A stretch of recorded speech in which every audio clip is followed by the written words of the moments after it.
What do you think maybe is like the first step that people could take? Get a sketchbook and start drawing and start putting it down on a 2-dimensional surface. So you're not so worried about messing up a model or anything like that. Never even would have thought of that. Like, that's ingenious. Like, You said that you draw with a pencil first onto the model. Yeah, it's sometimes if I need to. That's genius. So it's just after the shapes start showing themselves, it's about using your ideas of the reference to start pulling it together. This is mind-blowing and informative. Hello everyone and welcome to Paint Perspective episode 118. In this episode we're going to be talking about how you can improve your freehand on your Warhammer miniatures. We've got an excellent guest in the studio here today and we're going to be doing a little bit of a demo later on in the show as well. So stay tuned for that. But James, who's our guest today? it's really good and a privilege to be able to introduce members of the Siege team on the podcast. That's another thing that I think this show is all about as well. It's just showing obviously what we do here at the company as well. And we have Mr. Ewan. Hello. Welcome. Nice to be here. Yeah, thanks very much. For those of the listeners who obviously maybe might not be familiar with your work, can you give us a bit of a background on who you are and what you do for the team? So I'm one of the painting team, and I've started moving from painting squads of characters and into some of the freehand stuff that you might have seen coming up on the Instagram and things. Quite good at that, aren't you, Ewan? Yeah, got a little bit of a knack with the old freehand, haven't you? Yeah. I've been drawing forever, and I think there's a translation. That's the... Yeah. Well, that's one of the real interesting things for me. I think this year at UK Games Expo, you brought one of your journals, so like one of your books that you draw in, and like honestly, like the stuff in there is like, and I mean this sincerely, like it's not even Warhammer orientated at all whatsoever. Just like the fine art that you do in there is like exceptional. It's kind of you. Yeah, it's true. No, I'm just being honest. Like, it's I just think of it as drawing. You know, the art side of things comes afterwards, I suppose, but it's just something I've always done. It's just draw. So the crossover comes afterwards, I think, but I've just drawn my whole life, and it's... So like, where did it start for you? Like, what was the defining moment when you started drawing and started like enjoying it, and what was the spark that ignited that? My parents draw. Okay. I've always drawn, and I remember finding loads of their sketchbooks in a little trunk one time in my life and thinking that those sketchbooks would exist forever. So the drawings inside them would exist forever, and then wanted to start drawing in books of my own. But following my dad drawing, my mum drawing, it was just what was done in the house. Like there was big reams of paper. We would just sit and draw spaceships or dinosaurs or whatever it was. So it was from when I was really little. And then into the Warhammer stuff, I think it came up, I was about 9. I went into a toy shop in Melton Mowbray and saw there was a Lightning Claw Terminator in a blister pack. You always remember that. First miniature. And then the 3rd edition Codex, John Blanche thing. Yeah. I think after that was kind of it. I was pretty into it. And I remember going home and trying to do my own chapter, which were like black and white. I used Raptor's eagle head transfer on just some black and white Space Marines that I painted. But more than that, I remember copying the drawings from the 3rd Codex. Yeah. Sitting there and drawing out those Mark Gallagher things, and just amazing bits of work. So you'd have a piece of paper and you would try and like recreate like one-to-one the drawing? Yeah, just sit and copy it. I did that with... That's amazing. I can still draw Sonic the Hedgehog from memory. You know, it's like stuff like that. So give him a bolter, job done. Yeah. But it's... Yeah, drawing has always been the lead, you know. So even when I was building the models, that was kind of secondary to... I remember doing the drawing more than I remember painting the models now. But I've still got a couple of them in my attic and stuff. But the drawings are long gone. No idea where any of them went. But yeah. I've got to ask this, obviously. The artwork in 40K. Yeah. I obviously, like Fantasy and Age of Sigmar as well is obviously is really great. But like 40K is... The artwork and the story that the artwork portrays is so gripping and so rich. Yeah. What are some of your like favorite things then, favorite pieces? So that 3rd edition Codex art is probably the biggest one. There was the Black Templar banner bearer. I don't know the artist. One with all the impact marks. Yeah, and the power fist on the other hand. That was huge. I remember drawing that one loads of times. If you're going to reference that banner, I have to say this, right. if you haven't seen some of Ewan's work already, this is insane. But I'm going to hold this up on camera just so you can see the scale of this. It's mental. We'll put some pictures up as well, so you can have a look at it. I mean, what is that about? 2 centimeters square, I think. Yeah. So how do you? You can see the comprehension happening right there. How do you connect the dots of like you're really into drawing? You're growing up. Your family, your parents draw. You find Warhammer. You obviously. Did you take a knack to actually like painting the miniatures, or was it just sort of a vessel for the artwork? I had Yoo-hoo glue and put the models together and painted them with a brush that was way too big, I think. They didn't look very good. Didn't look like that, for sure. And then it was years and years later, I started playing the guitar and stuff when I was a kid, and sort of Warhammer fell to one side, as it does. It's that commonality, that music commonality. I think this is a bit cooler, maybe. So it was when I was 28, 29, maybe 30 that I got back into it after being at art school. And I had some of my student loan left, and I went into the Warhammer shop, and that was kind of that. That's it. Student loan gone. Yeah, exactly. And then attempting to paint the models that my 9-year-old self would have wanted to do, I think was that was the sort of thing that I was thinking about. And then the natural progression seemed to be to take that 3rd edition artwork and see how close I could get with the models that I was going for. And that sort of became your niche, really, didn't it? The freehand stuff. Yeah. I'd do little checker patterns on every model, and the scripts all free-handed, and just to sort of separate myself from the Instagram crowd that was growing at the time I was starting, about 5-6 years ago. Yeah, it was a very different environment back then. Yeah. It wasn't like so rich as it is now with like miniatures. And knowing that it was possible, if somebody can paint, there's old sort of Elizabethan miniature portraits and all sorts of stuff. Art history is full of tiny little paintings. So it's possible. So why not try and replicate something like one of Blanche's works? Yeah. Well, you smashed it. I mean, that's an understatement, to be perfectly honest. But they're always amazing. Yeah. I mean, it's interesting as well seeing, because I think when you think of freehand in Warhammer, I think most people think of like chapter symbols and iconography and like more geometric shapes and like ornamentation, whereas you take it to a completely different avenue with art. It's been done before. John Blanche did the Mona Lisa on a. I remember was that. It on a was that in White Dwarf? thing. It was in White Dwarf. Wasn't it? Yeah, I remember that. Yeah. So that's another one that I thought, well, if it's good enough for them. And I know John Blanche, some of his favourite artists tie up with some of mine. Rembrandt was one of his, and Albrecht Dürer. So all these sort of very famous art history characters. So I think there's been a long history of it in Warhammer, taking references from the real world and putting them into the sci-fi game that we like. Yeah, totally. I'm curious because I can do a little bit of freehand of like what I was talking about, like chapter symbols, and if I'm copying kind of a design. I'm curious if they're so much smaller, does that to you make it more difficult, or is it in a way like almost faster and easier because it's less visible? It's no quicker, not really. I mean, if you were doing a big A3 thing, it would take you longer, but the scale of it doesn't really change it. You're still working in layers of color. Transparency is part of it, and making sure that the image looks right.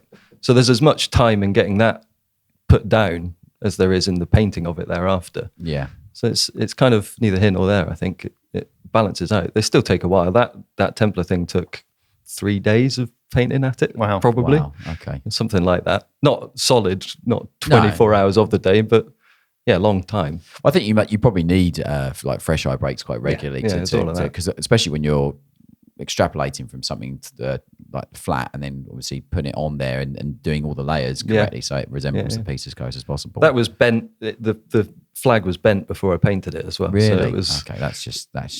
I mean, yeah. But then I understand why, because obviously with it being, is it a brass? It was a brass, yes. Copper sheet. Brass copper sheet. So then bending it with the paintwork on, that's a bit of a nightmare. It would just all crack off. Yeah.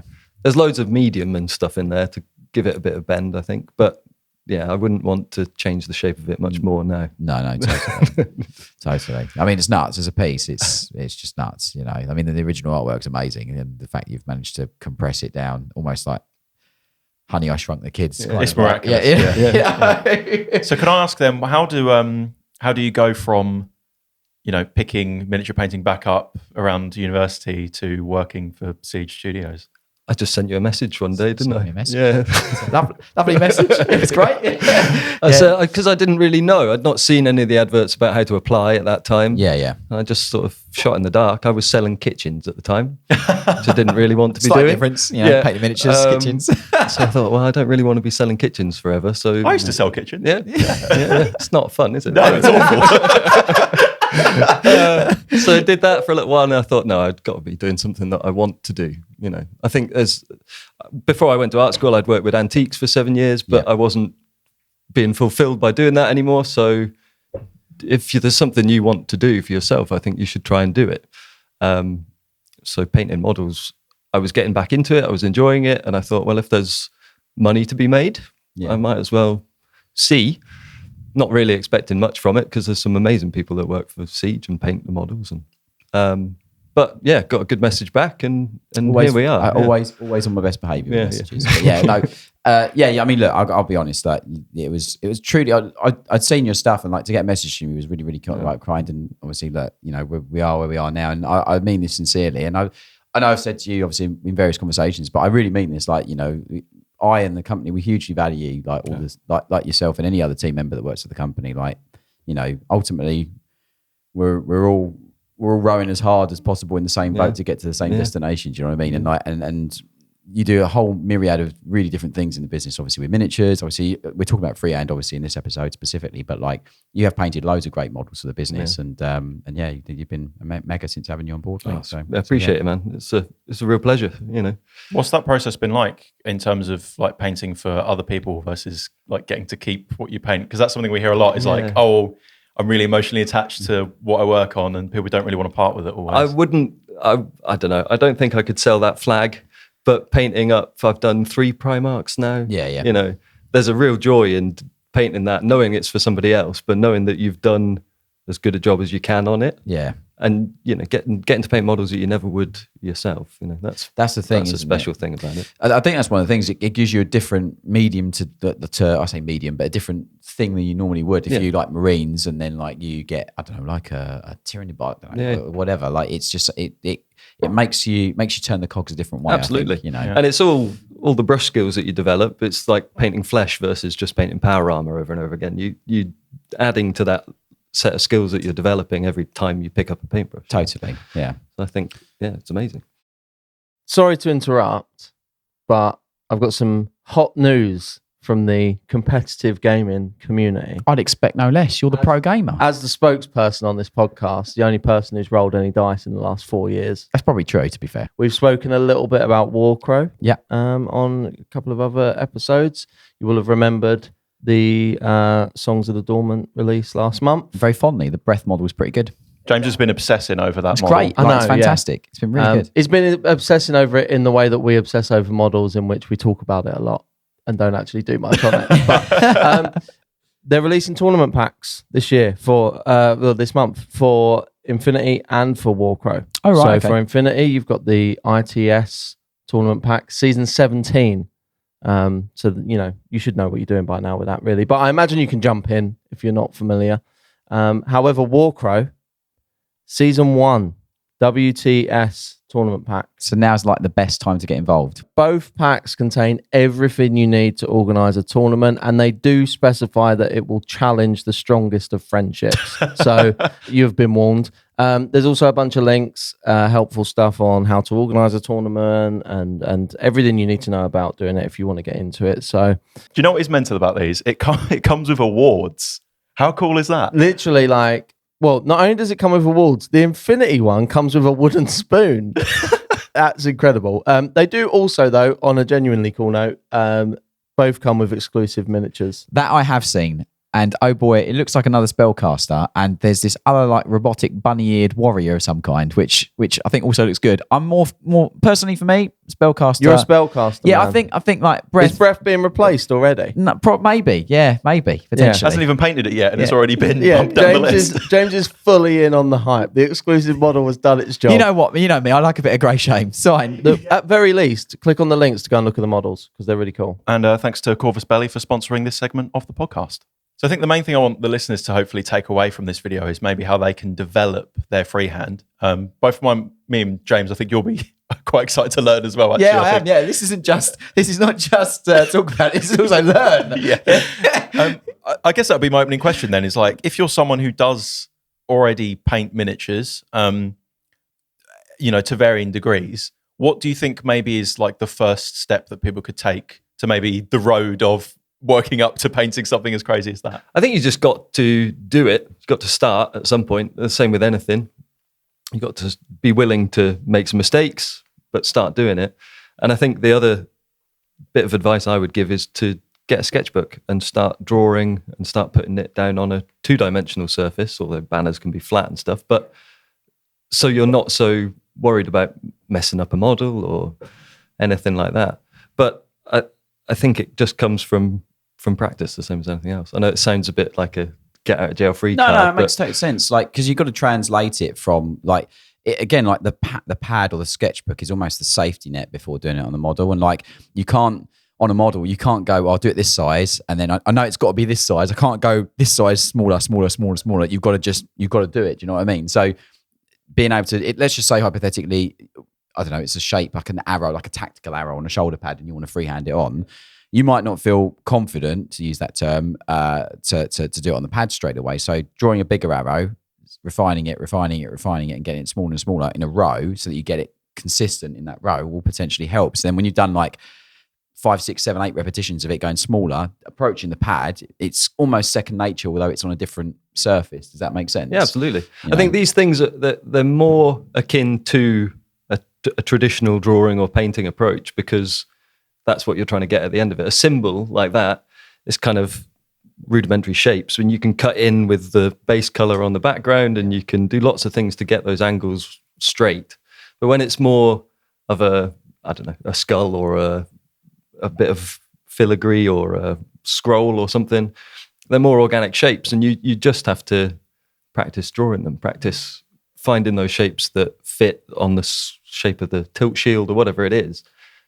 And that, I know it's just practicing, but that's the way to do it, I think. Do you find that with freehand, like with generic painting? I don't want to, when I say generic, I mean just anything non-freehand. Do you find there's a lot of muscle memory? So, like as an example, you're painting a skull, you're painting, I don't know, like an Aquila, or you're painting whatever. Like the first time you do it, obviously, is the most intense and the most arduous. But then when you've done 20 of them, do you still find there's like almost like a muscle memory whereby it allows you to then just approach it without, and half the things that have been a real challenge at the beginning just like instantaneously happen? Pretty much now. Yeah. I mean, I like this sort of darker art anyway, but so skulls and things like that, I've drawn millions. Maybe not as many as Mr. Blanche, but quite a lot. And you do learn a sort of visual vocabulary of these shapes and how to describe a cranium versus a jaw or whatever it is. Yeah. And those things, they just get stored away somewhere for me. And I think most people, if you spend the time to develop that visual vocabulary, is a good word for it. If somebody says, draw me a skull or draw me a fish or, whatever it is, if you've done it, if somebody asked me to draw a horse, I'm stuffed because I've never done it. But the more you have built up that bank of images in your mind, I think totally. That's useful. Yeah, good. I mean, one of the things I wanted to throw into the mix and talk about, because I think for someone watching this, like there will be an apprehension of trying to approach freehand. And one of the things that I kind of wanted to bring up is obviously like the initial like plan or the sketch or the way you go about formulating the overall shape. So as an example, I'll let you obviously say how you start. Just off the top of my head, like Will, for example, the team will do like a grid. So he'll do a grid and then obviously grid out the area that the shape or the freehand is going to be on the banner, on the pad or on the area. I'll do dots, and I just want to caveat my freehand is I'm like a kid drawing for the first time compared to you. So I just want to clarify that. I've done a few bits and bobs, but like when I've done it, all I've done is almost connect the dots. So I'll dot out the shape so that basically I'm like, this is what I'm going to work within. I do something quite similar. Yeah. So if you're going to do like an arrow on a shoulder pad, I would paint like kind of the tip of the arrow. Yeah. And then kind of a little dot where I think the kind of sides are going to be. Exactly. And then start like connecting them up. That's exactly it. It works, right? Totally. That's it. You said something to me actually at UK Games Expo, which actually hurt my brain. Is it still hurting? You know when someone says something that's like so obvious, but you've just never thought of it? Yeah. You said that you draw with a pencil first onto the model. Yeah. It's sometimes, if I need to, you can sharpen a pencil down to a 0.0 nib at the end of it. And as long as you're light with it, you don't tear through the paint. You've got to be quite gentle. But yeah. That's genius. Yeah, that's the hobby hack for the episode done. It's genius. Done. What are you? Only like a couple of minutes in. Yeah. Soft lead pencil, like a 4B. 4B, yeah. Something like Yeah. that would be easier, yeah. It's something that sounds so simple and apparent, but It's never occurred That's to me. how I did the flag. Yeah. I got it on a screen about as small as I could get it with a resolution. Traced it onto some tracing paper, then got that tracing paper over the cutout of the flag that I'd made, and then just kept taking it away and drawing the mark until I had that first Space Marine, the captain, in the frame of it, and then kind of work around it. But the grid thing, that's a really traditional way of like scaling up an image. You do 13 because you compartmentalize it into squares, and you essentially work on the detail that's in that square. As long as it marries the shape, but in the larger size. Yeah, it's a really good way. I've seen people doing that. Like they'll take like an image in Photoshop, they'll overlay like a grid on it, and then print it out, and then you can kind of treat it as like 15 different little cubes. That you've got to paint. That left-hand square has got a tank track in it or whatever. So helps you get the scale and positioning correct. The dot thing for me was purely right. I just want to concentrate on what I'm doing, and all the stuff around it, I don't care. Like literally, don't want that. I was like, if I know it's dotted out in the rough shape or the approximate shape, it means I'm just going to focus on that central area with the perimeter of the dots and inside it. Yeah. I think whatever works for people, you know. Yeah, totally. Yeah. Does your approach change very on what you're doing, or? So I don't tend to like draw a grid. I'll just do it. But it's go straight in. Yeah. I know that sounds a bit muggy, but it's like 30 odd years of practicing. Yeah, totally. You know, the main thing I think is the hand skill, the sort of getting your eye and your arm and your hand to work in connection with each other. Yeah. And that's observational drawing is what I do. Yeah.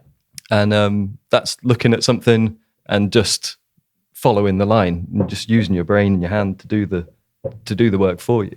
Yeah. And over, I'd say 30 something odd years of practicing doing that, I can rely on those skills that I've developed to do it. There was an Alpha Legion banner that we did that had a Alpha Omega sign, then a chain over it and all stuff like that. It was symmetrical, but it had to be in the middle of the banner, but it had some bits that were not symmetrical. So you just had to get it right, I guess. But if you've got a solid base tone underneath, you can paint over the top of stuff. And you can start again. You can rub the pencil out. You know, there's lots of ways of getting there. That's ingenious. I literally, I know George was reeling from the pain from GE still, but like I synonymize myself massively with that. That's great. I've never even would have thought of that. Like that's ingenious. Like because I think my biggest fear would be that you scratch the paint, like you said, or if you rub anything out, like you rub the paint or smear the paint. I use a putty rubber, so it's not like a kneading eraser. So you can just kind of, a bit like Blue Tack would do it as well, but you just lift the graphite off, stick it rather than any friction by rubbing it, but you can just stick it and pull.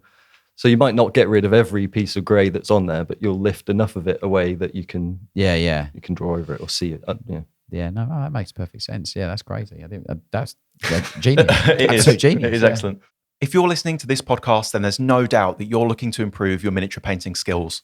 And what better place to start than to learn techniques directly from industry professionals with the Siege Studios Patreon.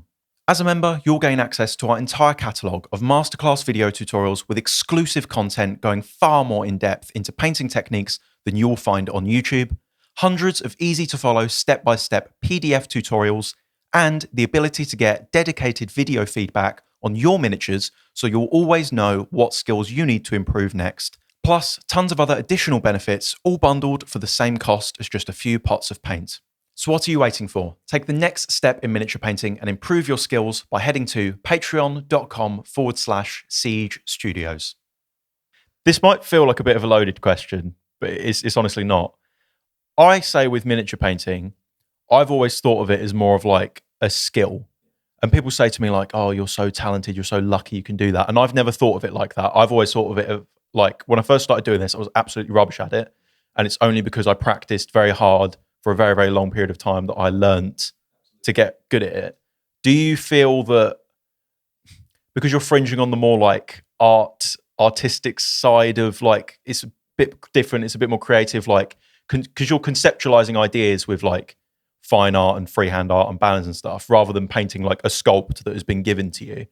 So do you feel like that's something you can learn in the same way? Yeah, I think so. I've never considered the drawing that I do to be art.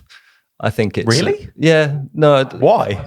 I beg to differ on your journal, mate. Your journal is fantastic. But it's about the definition of the word art, isn't it? Because then you get into some sort of flowery art school talk, which we can do if you want. But no, I totally get that. But that's really hard for me to like... Why don't you consider it art? Yeah. Because I don't think it says anything. You know, it doesn't express any of my emotion through it. It's not a criticism or a commentary of the human condition or any of these things that I consider real art to achieve. Mine are just drawings. Right. And I know I've had this conversation with thousands of people, you know, how it's not thousands of people, plenty of people that say you're an artist. Why are you denying the fact that you're an artist? And I would say a draftsman first, probably illustrator at a push, but I wouldn't. Do you think that create? I don't know. It's real hard. My only stipulation with that would be you don't think it says anything, but if I showed it to someone else, they might think it does. But then it could be art for them. Here's a question for you then. So you said about draftsman, yeah, which is really interesting because it means obviously drawing stuff that's been drawn before or copying, for example. Yeah. However, if you drew or painted, let's just be hypothetical for the second and say that I just want to caveat, I respect Mr. John Blanche massively and what I'm about to say next. Let's just say he never painted the 3rd edition artwork. Yeah. Yeah. But he's painted the 2nd ed, he's painted the epic one, he's done whatever. Yeah. And you painted the 3rd ed artwork. Okay. Big statement, I know. Roll with me on it. Okay. Roll with me on it. Okay. If you showed that to somebody, they would interpret that as art, right? Okay. But do you think originality? Do you think originality determines whether you're an artist or not? Because because of the terminology of draftsman that you've used. If I took one of your drawings that's a copy, to use that word, and showed it to someone who'd never seen that before, their interpretation of that would be no different than if you'd done the 3rd ed artwork and gone to somebody, look at this. I think it's a skill thing, as you say. For me, was born, well, there's always a question of nature or nurture, right? My parents drew, but when I came into the world, I didn't have a skill that I do now. You spend X amount of time learning and developing it, and at the end of it, you might use it to make some art, if you're lucky. That's kind of the way I approach it. Yeah, I get that. It's just interesting because obviously art is all about perception. Yeah. People interpret stuff. I mean, I sorry to bring it up again. I mentioned in previous episodes. I went to Tate Modern. And there was a pile of sand on the floor. And it was worth about $80,000. I was like, that's just not art. Some of it, in my opinion, some you know of what it, I mean? Like, but it's an interpretation kind of thing. So like someone seeing something and then perhaps not knowing that it's a draft or copy or whatever the case may be, their interpretation of it would be no different to somebody who sees an original bit of art. Sure.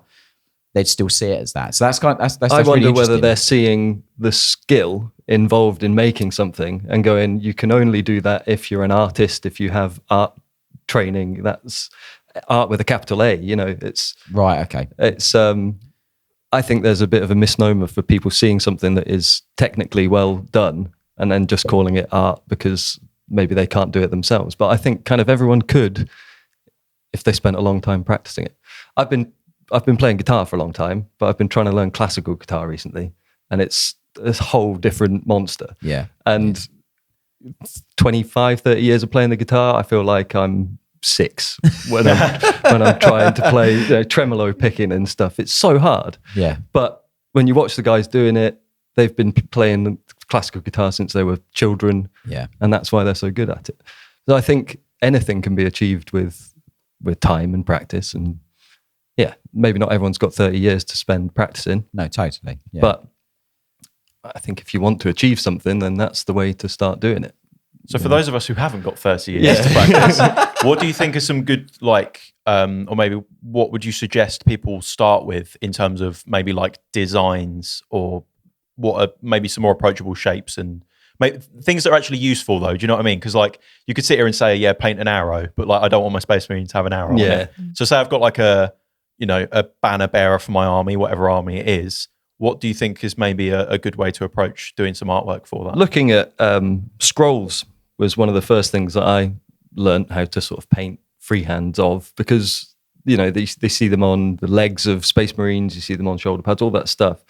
But you could paint one on and write whatever name you wanted on it and add that layer of, it's more Blanchitsu to me. It's always trying to reach for those images that are sort of lurking in my head from those early Warhammer days, you know.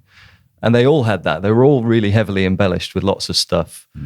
And to me, that's what I was trying to achieve. So finding old images of those, again, you can look through medieval manuscripts have got all of that sort of stuff. There's loads of 15th, 16th century artists who were making engravings and etchings and things that had those motifs. And that's where John Blanche and the rest of the design team took them from. So if you go back to before Warhammer, before anybody was doing it, they were motifs used in sort of British, English, ecclesiastical architecture. Churches and things have got wings with skulls on them and all sorts of stuff. I mean, like medieval. Yeah.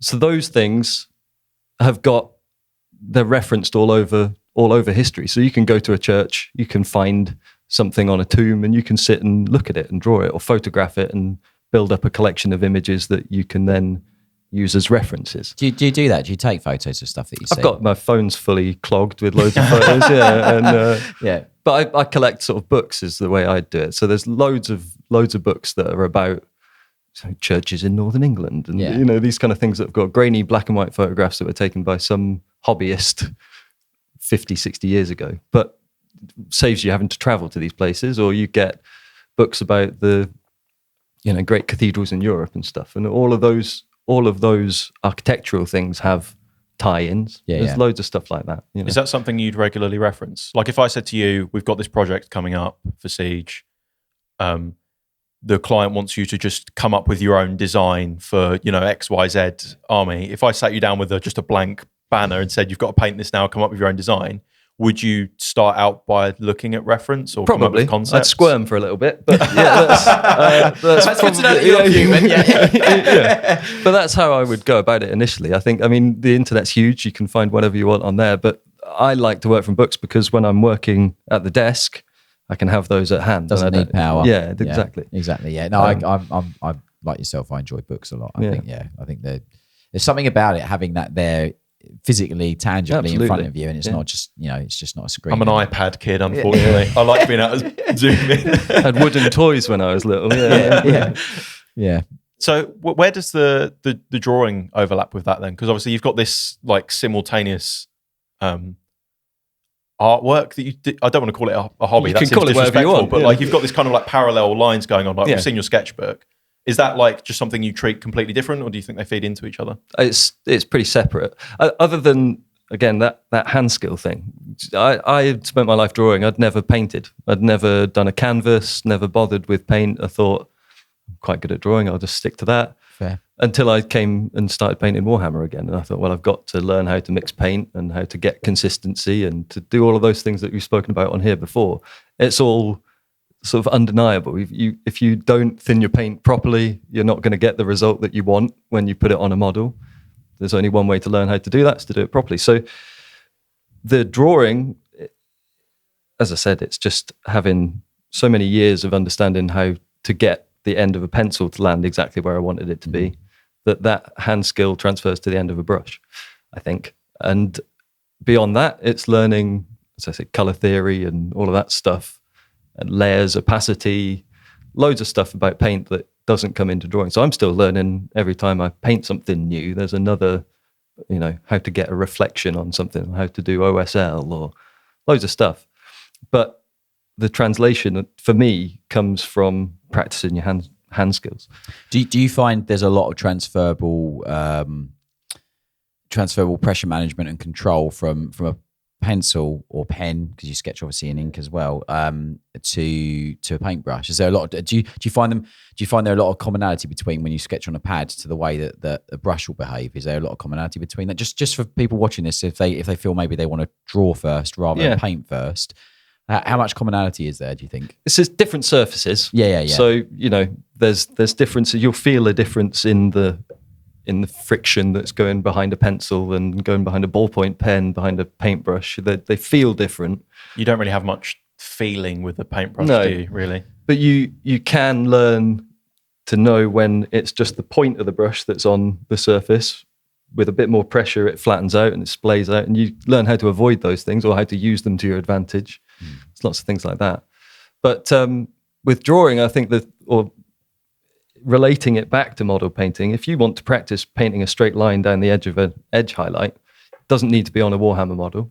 It could be on a bit of sprue. We've spoken about that before, but it could equally be getting the paintbrush and putting it down on paper and making sure that you're only using the first millimeter of even smaller than that, probably, that one hair at the end of it to get that finest line that you can achieve.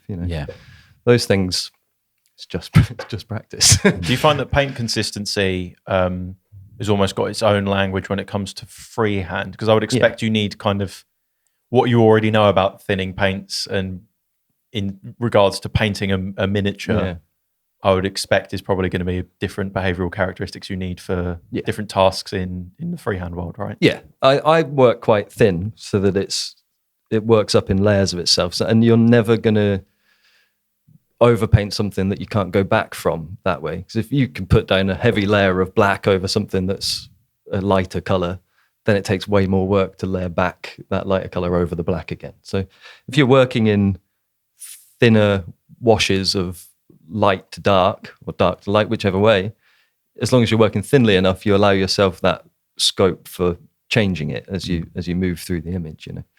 That's one of the things. Do you find the paint's harder to control when it's thinner, though, in terms of if you've got too much, then it'll move around in ways that you're not expecting it to. But you can use that as well. If you know that you want that, if you leave a blob of paint, it'll be thicker on the very edge of it. You can use that to your effect sometimes. But it's difficult to say when you might use that without actually being in the act of doing it, Yeah. Interesting. Cool. I'm ready for a demo. I don't know about you, James. I am. I've got my notepad. I'm ready to go. So okay. We'll cut the cameras here and we'll get set up for that. What if I told you can easily take the basing on your miniatures to the next level? Well, now you can with the new basing range from Siege Scenics. Siege Scenics is dedicated to helping you create immersive and realistic environments for your miniatures that feel both alive and dynamic, whether you're setting the stage for your tabletop battle or telling a rich, unfolding story on a competition display. From the lush hues of summer grass to cold alien landscapes, Siege Scenics has you covered with expertly crafted and innovative products that capture the ever-changing beauty of nature and let you bring it straight to your miniatures. To see the full range and upgrade your bases, head to siegescenics.co.uk or check with your local retailer. Right, okay, we've cut away. We've got our high-tech overhead camera gizmos. It's like the NASA of painting. Yeah. So we've got you set up with, is that a tilt shield from a knight? It is, yeah. It's from a knight. I think it's Warden. That's from Warden. Okay. It's got the trim on it. We don't. It's no expense spared. You get the decorative part as well. And you're going to paint a skull on there, I believe. Yeah, it's one of those things that if you're into 40k, it's pretty useful to learn how to paint a skull. Probably, Well, the skull, getting the looting style law hat on here. The skull is the visual representation of the emperor. That's why it's so much. Is it? Yeah, that's why it's so present on so much stuff. See, look, we're all learning today. There you go. Yeah, sharing is caring. So there you go. I'm curious as to how you're going to start with this. I think the thing about generally painting freehand or painting shapes in general is just to be aware of the shapes that these things are made up of. So a skull, it's pretty much a big shape at the top. So that'd be its cranium piece. And then there's a shorter, sort of squarer, flatter bit at the front where the jaw will be. And then you just start working into it, really. So that's 2 seconds of painting. And there's what I can see is that'll be his cheekbones, There'll be an eye socket in there somewhere, the nose, bridge of the nose. There's a bigger wide part at the top of the front of the forehead. So I'll start mixing in colours. These paints are really quite thin, and just layering them in. And as the paint sets, it will give you more direction with where you go next. So, and again, using reference is really important for these things, because you'll get ideas of how these things look in photographs or in real life, and you'll start building up that vocabulary of how you want to illustrate them. I'm surprised at how loose it is off the bat, because in my head, in my simple brain, I would have like drawn the outline of like the skull and mapped it all out and then filled it in. But it's very... You could do it that way. Absolutely. It's just, it's about finding things that work for you. So I tend to cut back in afterwards as well. So knowing that the background will be a black shape or a black whatever, so you can cut that jaw down a bit. Because it's a bit No, long. that makes sense.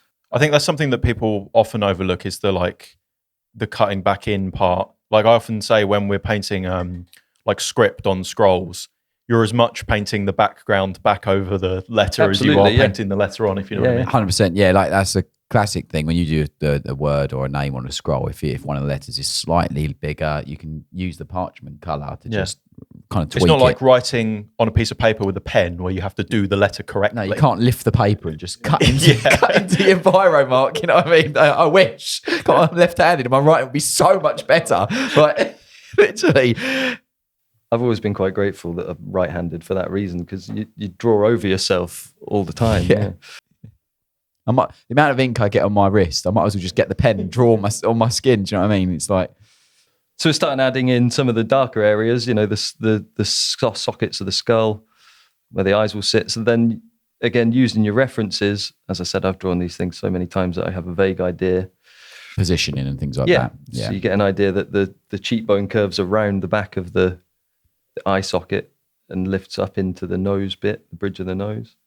And you just start refining the shapes as you go through it. I feel like a caveman watching someone create fire. Yeah. I always wondered about those cavemen drawings, you know, whether it was... I've always thought that I'd be the guy who's doing... All right, you go hunt the mammoth, lads. That's amazing. Yeah, I'll draw it. I'll tell everyone about how cool it was. Yeah. I don't think I would have been one of the guys chasing it, you know. Oh, Ewan. Again, though, I'm like impressed and surprised at how like loose it is. It's all coming together, obviously, but it's just, I think because in my head I oversimplified these things, and that's probably to my detriment, really, because you know the real world isn't as perfectly, you know, symmetrical. And so what you're saying is you should never comment on my cutting in of painting on the walls ever again. That's okay. No, you're not getting away with that. You're not getting away with that. Don't look up you and whatever you do. Don't ever pay James to paint your house. I'll tell you that. I can make models. I'll do that all day long till the cows come home. But painting skirting board or the ceiling, no, not so good. I see what you mean as well about how thin the layers are. Like, I don't know if your palette's in shot, but they are, you know, fairly thin layers. It allows you to use that transparency of the paint to your advantage, you see. It's interesting as well, because I want to talk about, like, obviously I'm watching now, you're using the brush as well. Like you're using like a combination of like almost like stippling as well, just to literally sketch on the little, you're not creating loads of friction on the surface as well, which is actually quite good. So you got that harmony of like really good consistency of paint that when through evaporation leaves the pigment out semi-opaque or opaque, but at the same time, you're not using loads of friction, which is going to create a rougher finish as well. Because I think that's one of the things as well with like freehand, you want it needs to look like it's painted or drawn on. So any like texture through overworking would detract from what you're trying to actually execute on the surface. It's really hard to pull back a torn layer of paint as well. You know, once you've ripped it, I always think of it on a sort of molecular level. You're laying down really thin layers of plastic, essentially. After the paint set, so you've got a divot in it that you can't sort of pull back. I'm interested as well that you use quite a small brush for this, which I'm quite surprised at. Why is that? It's the one that I've had broken in for the most time. I think there is a breaking in point for a brush for me. But you could use a bigger one. I've got a bigger one with me. It's Do you think that's because it's more similar to a pen, kind of in that regard? For me, it is. Yeah. It took me a wee while to find a brush that I was comfortable using. The size? You mean the size? Yeah, the M series of these. Yeah, because they've shrunk the bristles. It's a hybrid. It's a hybrid. It's very similar, like it's like a Windsor Series 7M. Yeah, like a Windsor Series 7M. Basically, it's got like a more of a chiseled. It's got, but essentially the head is a bit stiffer. It's got less flex. It's like a triangle shape. Yeah, it's more of a chisel essentially. Yeah, like whereas like for example like standard brushes or like your Rosemary & Co's, your AO Series S or like your Handover 101s, whatever. Like they're more. They've got more they're more like a blood drop shape, not to use a blood angel pun, but they're more like a blood angel. They're more like a teardrop shape, but they've got that belly in the middle, if that makes sense. And for me, it would just spring around too much. Yeah, just move it's about. a flex, isn't it? Yeah. That makes sense though. But equally, I guess you've got the downside of that is they obviously dry out fairly quick. But I suppose you're changing colours and moving around so much that's not a huge issue. I think it'd be better to clean your brush more often, maybe too often, than not clean it once and then you've knackered it, you know. So it's just after the shapes start showing themselves, it's about using your ideas of the reference to start pulling it together. So it changes loads before you get to a final one. Well, you're refining it, aren't you? Yeah. And if I was doing it for a client, it probably wouldn't be as sloppy as this looks to begin with. I think I would take more time in the... George is shaking his head, so I don't believe that it's sloppy at all. I'm on the other side of the table and I can't see the screen, but I'm quite sure. I saw you do this similar sort of demo to this, or the same demo as this at UKGE, and all I can say is that you painted it very quickly and it looked fantastic within like a minimal brush strokes. I watched you do that demo a couple of times, and every time I got more and more frustrated. Honestly, this is both mind-blowing and informative. This is what we try and do, George. This is what it's all about, you know. Because like freehand is like this. It is like this pinnacle of painting. People see stuff and they go, "Oh, is that freehanded?" And it's got that almost like mystical kind of like magical kind of thing to it. Do you know what I mean? So like, I think one of the things is like, and I always try and talk about it when we on classes or when we're on here or whatever. Is confidence with miniature painting, in my opinion, is experience. If you're doing something for the first time, of course you're going to have worry or anxiety. You're going to be unsure if you have the execution, which translates directly to the thing about the pads and like drawing it first and getting proficient with the muscle memory of the drawing or the shape. Or even so, though, like don't tell me you're not scared to try that. Oh, of course, of course, 100%. Because I'm okay and I'm pretty comfortable with painting miniatures, but the idea of doing that is genuinely the thing is like nerve-wracking. Ewan's even said it, like he's painted more skulls than probably the Imperium has on everything in the Imperium. Do you know what I mean? So of course, like the muscle memory is there, you know, and that's one of the things. I think it's developing that muscle memory, which directly is the confidence of execution. Like you said a minute ago, if you were to, what was the thing you said? Oh, if I do it, like, stop right now, stop painting. Just see, it'd be a very different. You would probably still nail it based off of the inherent muscle memory that you've got from like drawing shapes and things. Yeah, you can't see it, but I still think that like when you do something for the first time, of course it's going to be like the most anxious and uncertain thing that you've done. But even if you get it half right, or maybe it's the shape's right, but maybe like it's semi-opaque or whatever the case may be, like it still gives you that first step on the ladder to go, cool, okay, well, I'm going to try it again. And I'm going to, all the things that I know that I've done right, I'll do again. But all the things I've maybe not done right or aren't what I'm happy with, I'll just try and do that better. Do you know what I mean? You learn from the things that you're trying to achieve, you know. And you paint one skull and it looks rubbish, and then you can do another one and another one and another. Yeah, well, if it doesn't look 100% right, it's just a damaged skull. You just make it look like it's got a bit of it missing. Or I did at the UK Games Expo. I had a bit of green on the palette, so it became a Nurgle skull. I mean, that's always good. That's always going to go down well. So yeah. But so around here, the eye is wet. This bit under his nose here is still wet. So we'll go up to the top of his head where the paint has dried, and start refining that edge. So there could be a highlight running around the top of it. There'd be the broader shapes of the skull being wider, broader up there, and it's the paints that I'm using are all sort of vague colorway that would go together to make bones. There's blacks and browns, whites, that will all just go into each other as you move the paint around while they're wet.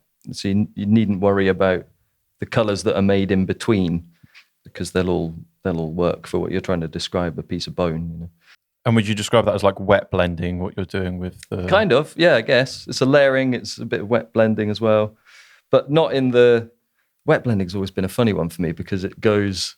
You have to have two brush blending, there's wet blending, keeping it all wet at the same time. There's a lot of variables to think about while you're doing it, yeah. Whereas with this, you're more building the shapes that you know exist. I know exist from looking at skulls. Sounds a bit not real skulls. There's caveat that. Yeah. Not anybody's skull, but the more references. I mean, I went to Paris, went to the catacombs in Paris. There's a huge amount of skulls under there. That's the sort of thing. Books about it, all those things will give you more references, you know.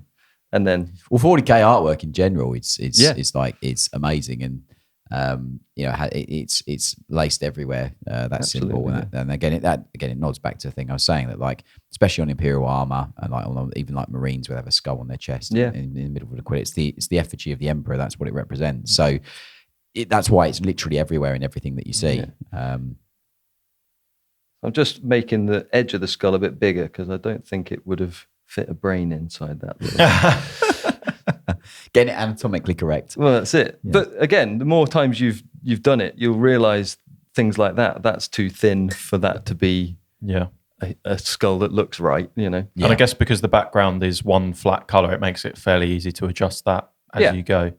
And then you can muddy the background up, or you can choose a different color to have it as a background, and do that afterwards, and cut right up to the edge of your painting. So would you always, say you was painting like an actual full-size knight right now, would you always paint the freehand kind of first and then fill in the background afterwards? Because I'm thinking in the sense of, say that was, you know, a blue tilt shield that had a really nice blend on it, and normally you would, you know, recess shade and edge highlight it and everything. That would obviously make it harder to kind of cut in and out, right? Yeah, I've done, again, that Alpha Legion one had a fade from a lighter blue to a darker blue at the bottom of it.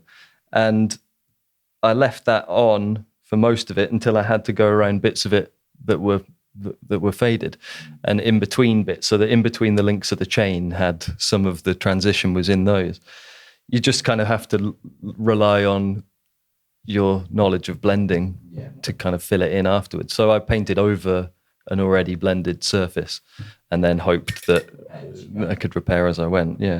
But it took plenty of time to do that, and to sort of get the colours to the stage where that was the right blue for that bit, and that, you know. So do you think as a starting point for someone giving this a go, a flat black background would be the easiest? Yeah, easy peasy way of doing it, because even if it's like Chaos Black Primer is darker than what is it called, Abaddon Black paint, but so don't just paint over your prime, do a layer of black paint first, and then you know that whatever your mistake is, or if you go out of the line or whatever, you can solid that black onto the background. It will be solid black, and it won't look like you've made a mistake.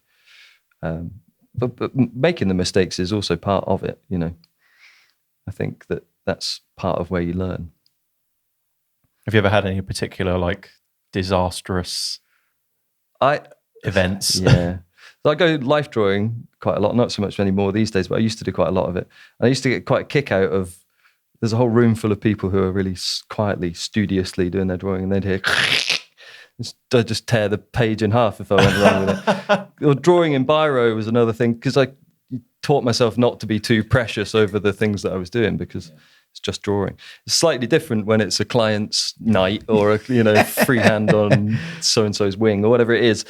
Then you've got to be a bit more sure of what you're going to do and how you're going to do it. Can't be ripping the wings off or ripping the armor panels off. Yeah. But if it was my own, I would just, if I went wrong with this, I think I'd just chuck it in the bio strip and try again. Yeah. Have another go. Yeah. Or I suppose if you're painting in layers thin enough, you could even just spray back over the top of that, you could, right? Yeah, absolutely. Yeah. There's nothing really that's beyond repairing, I don't think. And we're getting to a stage with this now where it's just smaller and smaller marks that are defining more and more of the Is it more of a lighting aspect? Yeah. Now? So there's a brighter paints that I've got, and I'm going into where I know that the light would hit. So there'll be a sort of specular reflection at the top of the skull up there. And that's your understanding of obviously volumes and how light interacts with them? Yeah. And it just takes time to get to that stage of trusting your eye and your hand to work in connection with each other. That doesn't happen overnight, but it is something that anybody can develop. As miniature painters, we all know how important it is to have good quality tools, brushes, and paints. But if you want to improve your miniatures, none of those items matter if you can't properly see what it is you're painting in the first place. That's why one of the most important upgrades I've ever made to my miniature painting setup was my Onyx painting lamp from Native Lighting. Its incredibly bright 2200 lumen, dimmable LEDs cast soft and diffused light on my workspace. Plus, its highly adjustable articulating arm allows me to finally sit in the perfect painting position for hours on end without any aches or strain. And its daylight colour balance temperature of 6500K gives you the confidence that the colours you're painting on your miniatures are true to life and your miniatures will pop on the tabletop.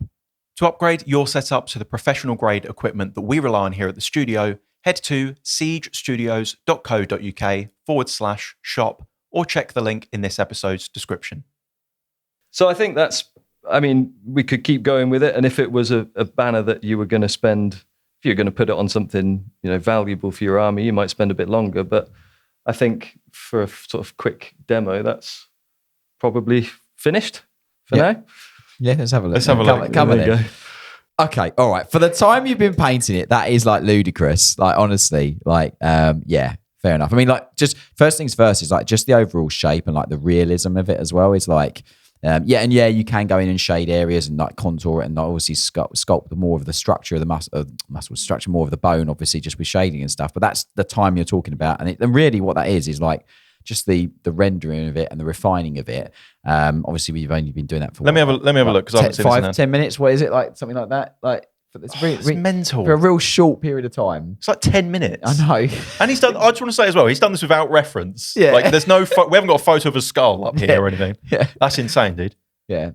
But you made it look quite approachable. I need to overcome the fear of being bad at something and give it a go, I think. Yeah, I think so. I think one of the things is freehand, as I mentioned earlier in the episode, is like this thing that like is almost like the pilgrimage or like that. It's almost like it's like another version of non-metallics. People look at non-metallics and go, oh, like, yeah. And I understand why, because it is very impressive, and like when you strip it back down about the execution, freehand is very similar to that in its perception by people, and also how, if you follow the steps, like we've shown obviously in this, about shapes, about understanding obviously like getting it correct visually to what you're actually trying to copy and all that kind of stuff, or actually trying to paint on the surface.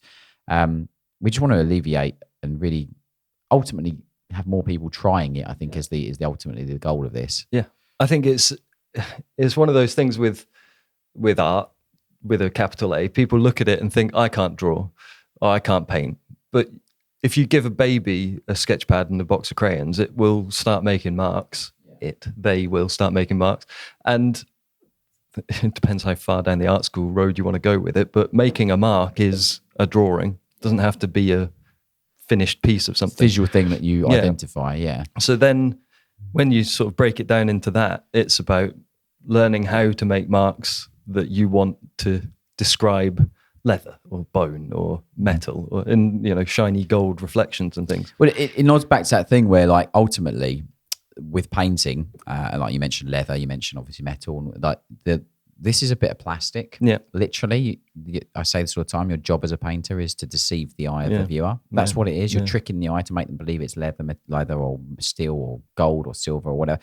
You're tricking the eye to make them believe that that's a skull on that surface. The other thing I've always wondered about the 40K universe, there must be a whole planet somewhere where there's dudes who do all of the painting. It's like the candles that are on everything. There must be wax, so there must be bees, so there must be a factory or some planet space bees, just space growing bees to make wax, to make candles, to make purity seals. Well, that's one of the things I like about Luton, because he talks about all the worst jobs in like 40k, and he talks about things like that. Space Beekeeper hadn't occurred to me. Yeah, then there must be. They're out there, yeah. And the guys, I think it's the Blood Angels are supposed to be the artisans, so they paint all their own armor and things, don't they? So don't start him off. Yeah, but that's what they do. They do all their own stuff because it's a distraction from the first. So yeah, that's cool. Sorry, I didn't mean I didn't segue that in. I didn't segue that in. That was I tried to be reserved. Yeah, so there's somebody out there in 40k who's learned how to paint skulls. Yeah, and if it's good enough for them, it's good enough for you as a painter. So there you go. Yeah. On that note, I think we'll round out the show there. Yeah, that was bewildering. Yeah, but you're still in pain. Yeah. Massive thank you to Ewan for coming on the podcast. Thanks for having me. The trip down. It's been amazing. And, we love seeing your artwork in the studio. It's always a pleasure to have you here at the studio and talk to you and see you and catch up and be made to feel like a caveman in a cave with painting it while they go out and hunt. See you later, boys. So yeah. we'll have links below to Ewan's fantastic artwork. Definitely. And massive thank you to listeners for listening to this week's episode of Paint Perspective. We're going to jump over now to the post show, which is a benefit for our patrons, where we do an extra 20 or 30 minutes of the podcast every single week. You get the episodes without ads, you get an RSS feed, you get access to the extended masterclass video tutorials, you get access to PDFs, hobby hangouts, loads of cool stuff. Check the link down in the description below for that. Otherwise, a massive thank you for listening once again, and we will see you next week. Can you speak about what you're working on at the minute? Yeah. Personally? Yes. That. Really? Yeah. Oh, dude, that's sick. That is sick. Yeah. No wonder we were paying so much attention to it. That is sick. I am so excited. I'm so excited.